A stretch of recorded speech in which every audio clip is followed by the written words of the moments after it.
Dear students, कैसे हैं आप सब।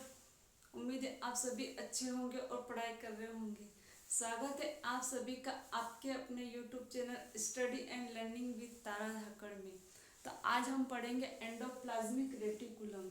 ठीक है, एंडोप्लाज्मिक रेटिकुलम को स्टार्ट करते हैं। सबसे पहले मैं बता दूं कि एंडोप्लाज्मिक रेटिकुलम की खोज किसने की थी। इसके खोज की बात की जाए तो पोर्टर नाम का एक साइंटिस्ट था, उसने इसकी खोज की थी। ठीक है,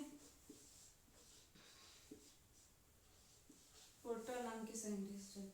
अब मैं बता देती हूँ कि एंडोप्लाज्मिक रेटिकुलम होता क्या है। ठीक है, एंडोप्लाज्मिक रेटिकुलम कहाँ पर पाया जाता है और होता कहाँ है। ये होता है न्यूक्लियस। इस न्यूक्लियस से ही सटा हुआ रहता है ये एंडोप्लाज्मिक रेटिकुलम। ये इस प्रकार की स्ट्रक्चर्स होती है इसकी। ये इस प्रकार न्यूक्लियस से सटा हुआ, न्यूक्लियस से लगा हुआ रहता है एंडोप्लाज्मिक रेटिकुलम। इसको हिंदी में अंतःप्रद्रवी जालिका कहा जाता है।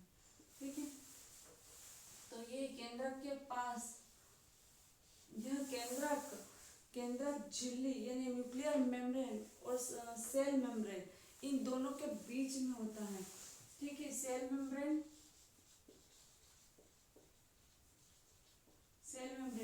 एंड न्यूक्लियर मेम्ब्रेन, जो केंद्रक के आसपास जो झिल्ली पाई जाती है उसे कहा जाता है न्यूक्लियर मेम्ब्रेन। न्यूक्लियर मेम्ब्रेन इन दोनों के बीच में रहता है। ठीक है, इसे कहते हैं एंडोप्लाज्मिक रेटिकुलम। और एंडोप्लाज्मिक रेटिकुलम दो प्रकार के होते हैं, एक तो रफ एंडोप्लाज्मिक रेटिकुलम और एक स्मूथ एंडोप्लाज्मिक रेटिकुलम। जैसे कि ये जहाँ केंद्रक के पास होते हैं उसे रफ एंडोप्लाज्मिक रेटिकुलम कहा जाता है। इसे कहा जाए जो केंद्रक के पास में होते हैं इसे रफ एंडोप्लाज्मिक रेटिकुलम कहा जाता है। Rough endoplasmic reticulum.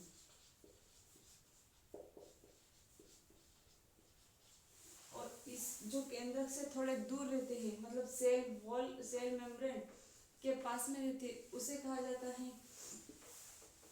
Smooth endoplasmic reticulum.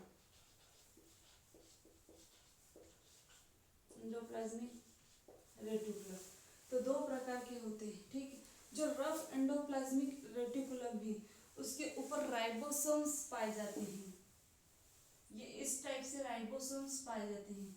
यही राइबोसोम्स रफ एंडोप्लाज्मिक रेटिकुलम के ऊपर प्रोटीन संश्लेषण का कार्य करते हैं, प्रोटीन सिंथेसिस का कार्य करते हैं। ठीक है, ये इस प्रकार के राइबोसोम्स पाए जाते हैं। ठीक है, अब बता दिया मैंने कि आपको कहाँ कहाँ पर ये पाया जाता है।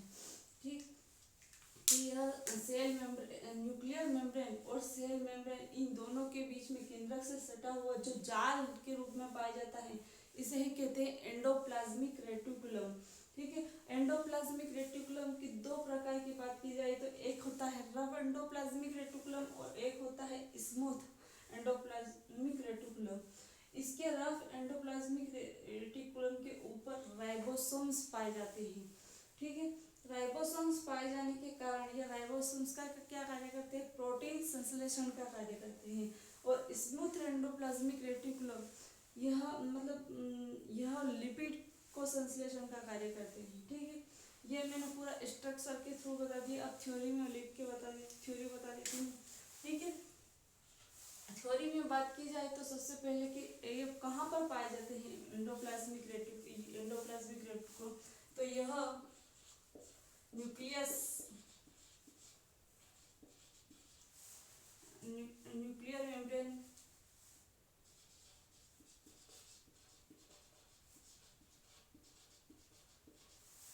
मेम्ब्रेन एंड सेल मेम्ब्रेन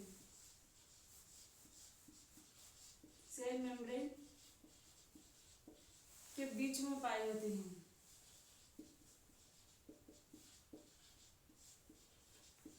बीच में पाए जाते हैं।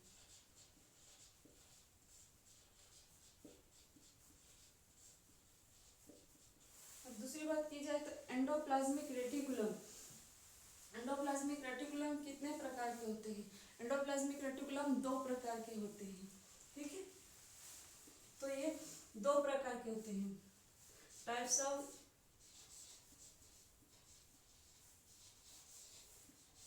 ई आर, इसको शॉर्ट फॉर्म में ई आर कहा जाता है, ठीक है। ये कितने प्रकार के होते हैं? 2 प्रकार के होते हैं। एक तो होते हैं rough endoplasmic reticulum, rough endoplasmic reticulum R E R, ठीक। और एक होता है स्मूथ एंडोप्लाज्मिक रेटिकुलम। 2 प्रकार के हो गए, एक रफ एंडोप्लाज्मिक रेटिकुलम और एक स्मूथ एंडोप्लाज्मिक रेटिकुलम, यानी खुरदुरी अंतःप्रदैवी जालिका और चिकनी अंतःप्रदैवी जालिका, हिंदी में इस टाइप से इसको बोला जाता है। इसके बाद में बोल रहे थे कि जो रफ एंडोप्लाज्मिक रेटिकुलम है, यह इसके ऊपर क्या पाए जाते हैं? राइबोसोम्स पाए जाते हैं। तो इसके ऊपर राइबोसोम्स पाए जाते हैं।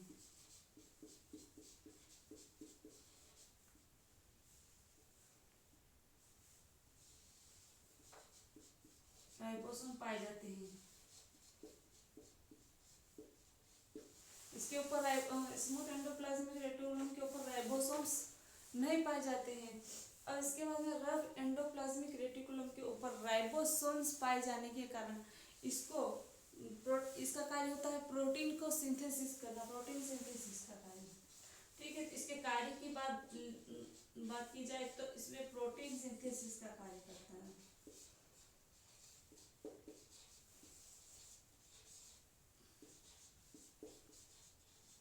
प्रोटीन सिंथेसिस का कार्य करता है और इसके ऊपर राइबोसोम्स नहीं पाए जाते हैं, इसलिए ये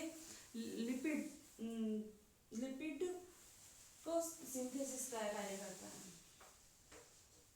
ये लिपिड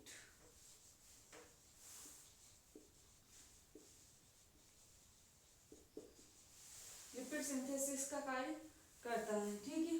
तो मैंने ये बता दिया आपको एंडोप्लाज्मिक रेटिकुलम क्या होता है, ये कहाँ कहाँ पर पाया जाता है, इसके कौन सा कितने प्रकार का होता है, ये सारी बातें मैंने बता दी। उसके कार्य क्या क्या होते हैं, ये हो गया अपना एंडोप्लाज्मिक रेटिकुलम। अब हम बात करेंगे सेंट्रोसोम की, ठीक है।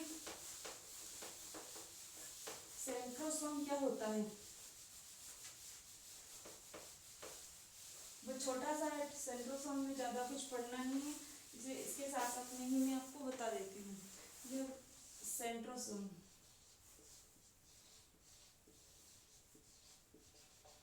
सेंट्रोसोम, ठीक है। या इसको केंद्रक काय, केंद्रक काय भी कहा जाता है, ठीक। जैसे कि ये कोई सेल्स है, ठीक, ये सेल्स है, ये केंद्रक है, ये केंद्रक के आसपास में, जैसे कि ये केंद्रक है, इसके आसपास में ट्यूब जैसी संरचना पाई जाती है। ये इस प्रकार ट्यूब जैसी स्ट्रक्चर्स पाई जाती है, ठीक है। ये ट्यूब जैसी स्ट्रक्चर होती है ना, इसको ही कहा जाता है सेंट्रोसोम, ठीक। ये ट्यूब जैसी स्ट्रक्चर्स जो होती है इसे कहा जाता है सेंट्रोसोम्स,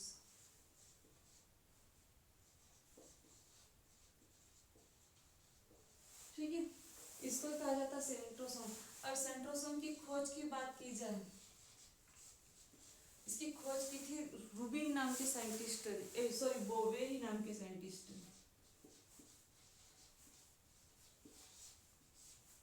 बोवेरी नाम के साइंटिस्ट ने इसकी खोज की थी सेंट्रोसोम की, और ये इस प्रकार के सेंट्रोसोम पाए जाते हैं। अब इसके बाद में ज़्यादा कुछ है नहीं इसमें। सेंट्रोसोम की इस फंक्शन का कार्य की बात कर दूँ मैं, बात की जाए फंक्शन की बात की जाए तो ये सेंट्रोसोम सेल डिवीजन का कार्य करते हैं। क्या कार्य करते हैं? सेल डिवीजन का कार्य करते हैं, सेल डिवीजन का कार्य करते हैं। ये सेल डिवीजन का कार्य करते हैं। अब बात की जाए ये कोशिका का आकार या ढांचा प्रदान करते हैं। यह शेप को शेप एंड साइज प्रदान करते हैं और ढांचा प्रदान करते हैं। यह शेप को ढांचा प्रदान करते हैं।